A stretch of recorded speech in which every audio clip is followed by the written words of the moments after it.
जो सुनील जी बता रहे थे प्रफुल्ल भाई, वो बिल्कुल जी सही है कि आरोप है। और बड़ा बढ़िया उन्होंने बताया अजीत सेठ को लेकर के, कि अजीत सेठ को लेकर के और ये सब बातें होती।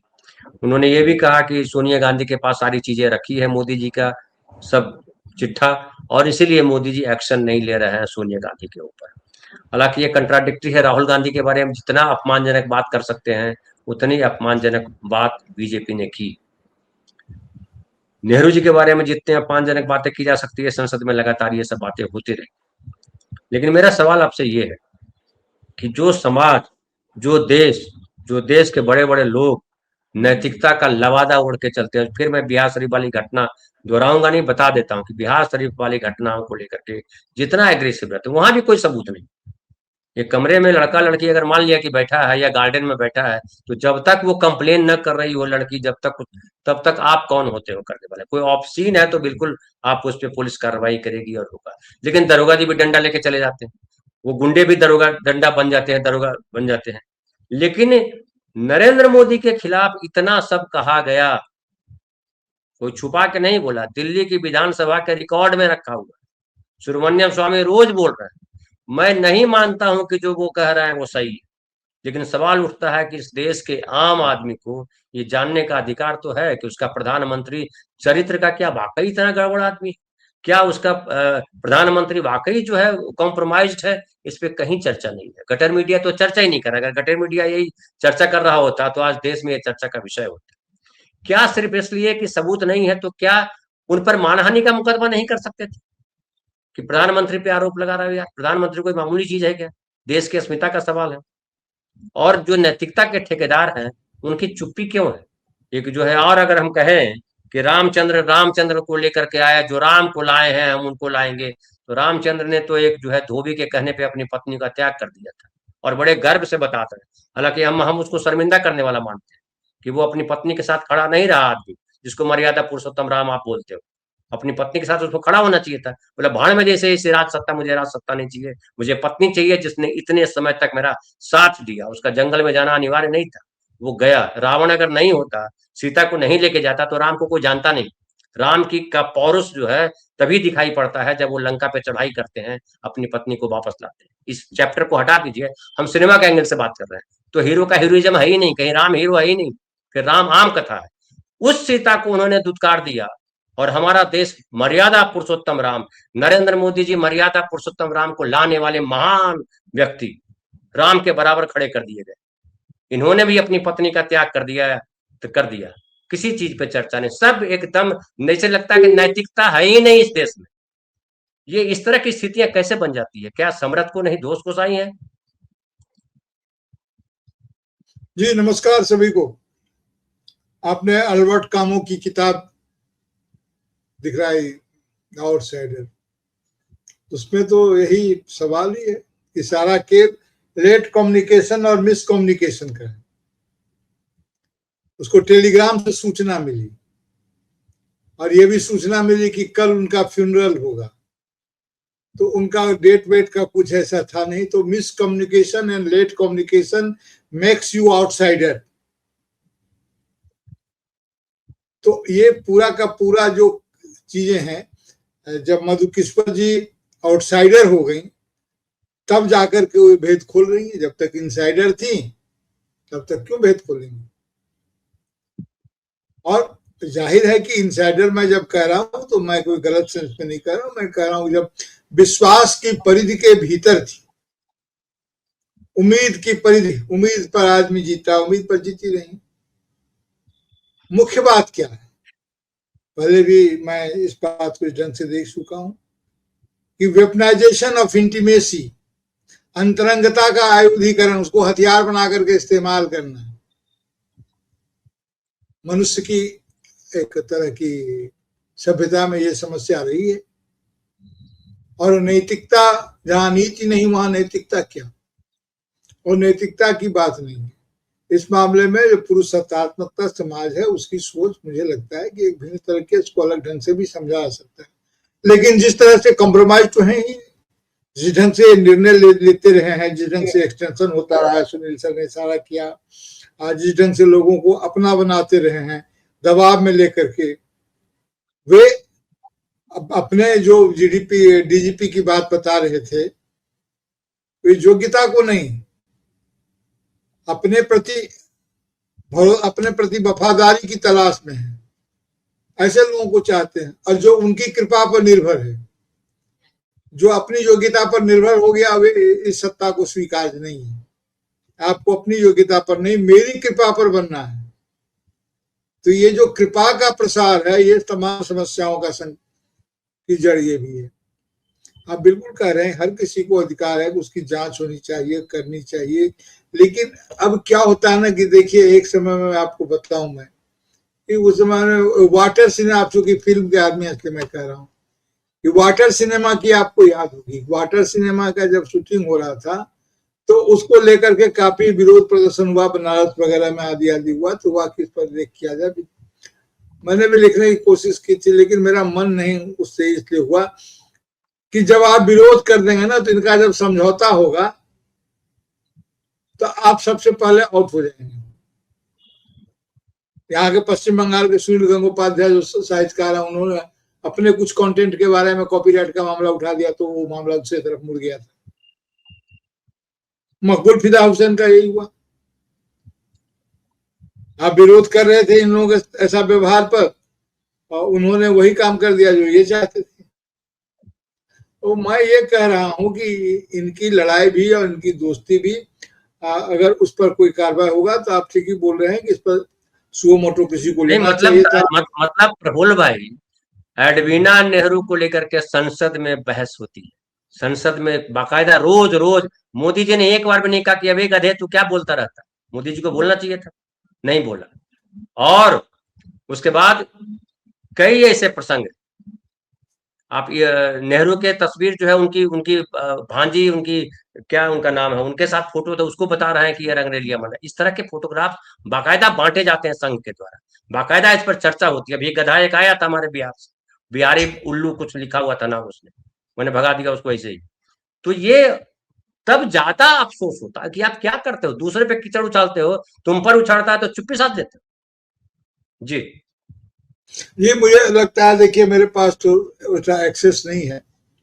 अगर आपके किसी मित्र के पास एक्सेस हो तो पार्लियामेंट में जो बातें कही जाती है वो वॉल्यूम में उपलब्ध होता है लाइब्रेरी में। वो पता करें कि एडवीना के बारे में जितनी बातें कही जाती है सचमुच में रिकॉर्ड में जाती है क्या, या उसको हटा दिया जाता है। प्रफुल्ल भाई, दोनों प्रसंग है। अगर वो रहता है तो भी, और अगर नहीं रहता है तो भी, आप पूरे मीडिया में पूरी भाई दुनिया को सुना तो दिया। माँ बहन की गाली दीजिए, उसके बाद साहब, सॉरी बोल दीजिए कोने में जाकर के, ये कोई मतलब है? वो बात आप बिल्कुल सही कर रहे हैं, लेकिन मैं दूसरी बात कह रहा हूँ। मैं कह रहा हूँ कि पार्लियामेंट के रिकॉर्ड में होगा तो ये मत भूलिए कि ब्रिटेन के पार्लियामेंट से आपको तुरंत नोटिस आ जाएगी। अच्छा, अभी भी आप कॉमनवेल्थ के मेंबर हैं, मैं आप ऑन पता रिकॉर्ड नहीं करवाता कर सकते हैं। हूँ। आप पता सुनील करवाइए जी पता कर सकते हैं, रिकॉर्ड पर। सुनील जी जरा पता करिए। क्या ये जो कह रहे हैं प्रफुल्ल भाई कि एडवीना को लेकर के जो निशिकांत दुबे ने कहा है, क्या वो संसद के रिकॉर्ड में है? अगर है तो ये कह रहे हैं कि नोटिस आ जाएगा तुरंत ब्रिटिश संसद से। मैं पता करता हूँ। हाँ, पता करवाइए जरा जी। ठीक है प्रफुल्ल भाई, कंटिन्यू तो कीजिए। मैं ये कह रहा हूँ आ जाएगा, मतलब आ जाना चाहिए। ऐसा इसलिए कि आप उस पर कोई वो सड़क चलती है, लड़की नहीं थी, उनकी बेटी ने भी लिख चुके हैं, उसके समाज में जो स्वीकृत है, उसकी जो मर्यादाएं हैं, उसको आप इस तरह का विषय नहीं बना सकते हैं। वो कोई वारिस पामेला नहीं थी। तो मेरे कहने का मतलब है कि आपकी कोई मर्यादा नहीं है। और सर माउंटबेटन तो ब्रिटिश रॉयल्टी के मेंबर थे ना, तो बिल्कुल, और ज्यादा गंभीर मामला है। इसलिए उसे तो मैं कह रहा हूँ, स्टेटस नहीं था। इसलिए तो मैं कह रहा हूँ कि इनके दुस्साहस का तुरंत पोल खुल जाएगा। और क्या पता भीतर भीतर कुछ हुआ भी हो। वो पामेला वारिस नहीं थी। और भी बहुत सारी बातें हैं, सभी जानते हैं। लेकिन इस प्रसंग में मैं इतना ही कहना चाहता हूं कि भारत की संसद की अपनी मर्यादा है, और इसको इस तरह की सूचनाओं से आपको लगता है कि निशिकांत दुबे रहेंगे भारतीय जनता पार्टी में बहुत दिन तक? ये लायबिलिटी हो गए हैं, कोई इनको पसंद नहीं कर रहा है। इनके देश भी के लिए बहुत भी सारे लाइबिलिटी, देश के लिए भी लाइबिलिटी। हाँ, तो भारतीय जनता पार्टी जल्दी ही इनसे मुक्ति लेगी या इनको मुक्त करेगी, कुछ होगा पता नहीं, अभी तो बहुत सारा रिसफलिंग होने जा रहा है। मैं यूं ही कह रहा हूं इनके, क्योंकि ये बिल्कुल खींच करके बयान देते हैं, इनका बयान इस तरह का आता है, कोई इसको नहीं उससे बयान भारतीय देते हैं, जनता पार्टी को सर अलाउ करते हैं, लोकसभा अध्यक्ष अलाउ करते हैं, पार्टी टाइम देती है, तब नहीं बोल रहे हैं, अपने मन से नहीं बोल सकते। हाँ, नहीं नहीं बोल सकते हैं भाई। ज्ञानी जैल सिंह जब राष्ट्रपति थे ना, तो बिहार के एक मंत्री हुआ करते थे, अंग्रेजी के प्रोफेसर थे, आरा के तिवारी। उन्होंने हाँ कोई बात कही तो जैल सिंह ने कहा था कि 24 घंटे के अंदर इसको मंत्रिमंडल से निकालो। राजीव गांधी का मंत्रिमंडल था, नहीं तो उसके बाद राष्ट्रपति मेरा मंत्रिमंडल है, तुम्हारी सहायता से सलाह से बना, लेकिन मंत्रिमंडल तो राष्ट्रपति के नाम जाना जाता है, इनको निकालिए, नहीं तो फिर 24 घंटे। और निकाल दिया गया था के तिवारी, उसके बाद राजनीति की क्षितिज पर कहीं दिखे ही नहीं। तो सर हमारे किसी सर के तिवारी का आपने नाम लिया, तो 3 लोग जो हल्ला ब्रिगेड में जो थे, उसमें से के तिवारी, SS अहलुवालिया और वी नारायण स्वामी, ठीक है ना। तो अहलुवालिया तो घूम फिर करके बीजेपी में चले गए, उनका वहाँ पुनर्वास हो आसाम गया। से, आसाम से। नहीं, पहले बंगाल से थे, दार्जिलिंग से। दार्जिलिंग से। हाँ। बाकी नारायण स्वामी जो है बहुत दिन तक मलाई खाने के बाद अभी भी तो अभी तो इधर से ही, बंगाल से ही है। नहीं आसाम से अभी है, और वालिया नहीं भाई, बंगाल से पता नहीं, फिर याद नहीं। दार्जिलिंग। SS हाँ अहलुवालिया। हाँ दार्जिलिंग से होते थे, तो हाँ। अच्छा वहाँ कभी ठीक है। अभी उन्होंने क्षेत्र बदला है। तो उसके बाद वो कुछ दिन वो जो थे झारखंड से थे। हाँ, वो बदलते रहते हैं। वो असल में दार्जिलिंग वाला सीट इंदर कुमार मल्होत्रा के लिए था, वो एक वोट से जीते थे। तो उसमें नहीं फिर गोरखालैंड का वो आंदोलन हुआ, बहुत सारी बातें हैं, लेकिन अभी वो मेंबर है ही नहीं। हाँ, तो नहीं होंगे। हम्म तो हम मैं ये उनका कह रहा काम था पूरा हो आपसे, गया होगा ना, पैसा देने वाले लोग उनसे बड़े बड़े आ गए, और उनके वहाँ जगह काम पर करने के लिए भी हाँ उनकी जगह ठीक पर है। पूरी आ गया। हाँ। एक हाँ पूरी साहब आ गए, पूरी साहब। एक सरदार प्लस, एक सरदार माइनस। हाँ ये देखिए, ये इतने हमारे गांव में कहावत है, बेटिया के लिए पुता हुआ ले सिधवा लगले बराबर है। हाँ, अब आप लोग हमको मजाक के मूड में ले आए। ये जितने नहीं। बाबा लोग हैं ना, ये जो पकड़ाते हैं, ये भस्म बेचते हैं। हाँ ये भस्म बेचते हैं, जिससे शक्तिवर्धक, इसीलिए इतनी पूछ होती है। और जेल में जाके भी इनको रसायन उपलब्ध करवाया जाता है, सब जाता है, चरण स्पर्श करता है, शक्ति भी बढ़ाइए और भक्ति भी वहीं पर कर लीजिए, पूरा इंतजाम वो होता है। वो एक झांसा राम जो बंद हुआ था जेल में, वो भी बेचता वो था तो कुछ, एक काम, किसका तो अंजन बेचता था, बोला उससे करने से एकदम आपका पावर बढ़ जाता है, आकर्षित हो जाते हैं, मंत्र मुग्ध हो जाते हैं, क्या क्या बकवास करता था। देखिए, ये प्रधानमंत्री सब जाके चरण काहे छूते थे उनके। ये सब काहे कहलवा रहे हैं, जब उसको चलिए, कब वो बिगड़ा, उसका आप खेल ये कब ध्यान बिगड़ा। में रखिएगा कि पेगासस अभी खत्म नहीं हुआ है। चलिए, अब तो पेगासस की क्या जरूरत है? धनंजय सर तो हम ऐसे ही आ जाते हैं, आवाज तो दीजिए आप। धनंजय सर तो ऐसे ही कहते हैं कि हम जेल जाना चाहते हैं, सुरमा नहीं, भोपाली, हम जेल जेल जाना चाहते हम नहीं कहते, हम कहते हैं कि आपको जो मर्जी है वो कर सकते हैं, ताकतवर है तो कर लीजिए। हम ताकतवर बिल्कुल होंगे तो बिल्कुल। हम बच जाएंगे, आप ताकतवर है तो उठा ले जाएंगे, हम ये कहते हैं। चाहते हम कुछ नहीं, आप जो ताकतवर है वो चाहता है वो होता है। अभी ट्रम्प इतने ताकतवर है, किसी को उठा ले सकते हैं, बोल रहे हैं कि ईरान का जो है तेल हम कब्जा कर लेंगे, खूब मुनाफा कमाएंगे, तो बोल रहे हैं ट्रम्प, तो ईरान बेचारा क्या करे। नहीं, सही बात है। तो मैं ये कह रहा जी था कि आपने जो सवाल उठाया वो काफी नैतिक प्रश्न है। उन नैतिक प्रश्नों का जवाब, भारत में नैतिकता हमेशा से ही संदिग्ध रही है। आप अगर वैष्णव नैतिकता की बात अगर देखेगा, आप उस दिन मैंने जलंधर की बात उठाई थी, तो कोई भी कहानी, आज गुड फ्राइडे है, मैंने कई लोगों को मैसेज भी भेजा है, आपको भेजा था, कि अपनी जान दे करके दुनिया के पाप का बोझ उठाना, उसके पाप को साफ करने वाला कम ही लोग होते हैं। भारत में महात्मा गांधी ने अपनी जान दे करके अपने महात्मापन की रक्षा की थी। बाकी जितने देवता हैं, उन सबों ने तो किसी न किसी को मार करके देवत्व हासिल किया है, हत्या करके देवत्व हासिल किया है। कोई बहुत सहन शक्ति के साथ नहीं थी। भाई साहब, अहल्या पत्थर हो गई थी क्यों, और फिर मानवी हो गई कैसे? हाँ, पौराणिक प्रसंग है, लेकिन उसको डिकोड करने पर कई तरह के अर्थ होते हैं। इसलिए मैं कह रहा हूं कि नैतिकता पुरुष समाज में नैतिकता की एक भिन्न धारणा है। नैतिकता की बात क्या करते हैं? कहा गया है वीर भोग्या वसुंधरा। अगर आप में ताकत है तो पूरी वसुंधरा आपकी भोग्या है, आप वीर हैं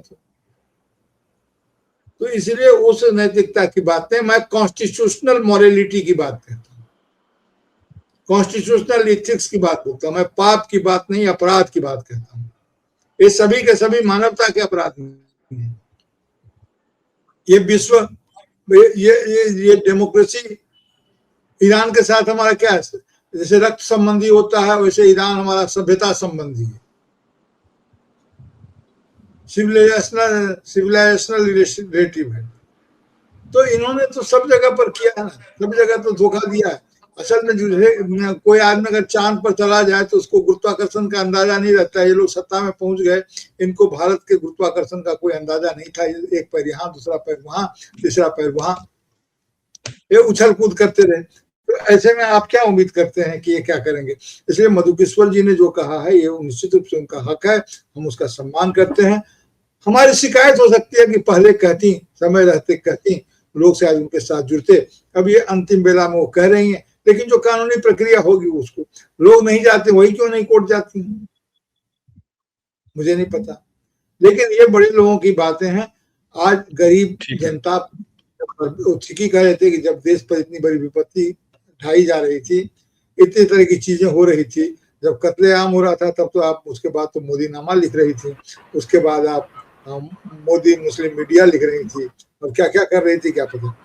उनके प्रति मेरे मन में सम्मान रहा है कि वो एक कार्यकर्ता रही है, अच्छा काम करती रहती हैं। लेकिन जिस ढंग से तीस्ता तलवार के साथ ये हुआ, ये एक ग्रुप था, तीस्ता तलवार, वंदना शिवा, ये आप लोग जानते होंगे, वंदना शिवा, मधु किश्वर। तो इनका तो पहली बात तो तब आई थी जब इनका भाई एक स्कैंडल में फंसा था, मालूम होगा सबको, कर्ज देने ठीक है, ठीक है, उसके बाद थाने का क्या हुआ था। तो सभी जानते हैं किस तरह के एक्टिविस्ट अपनी बात करें, उनको हक है इस देश में अपनी बात उठाने का, न्याय पाने का हक है, उसके दरवाजे, उसके तरीके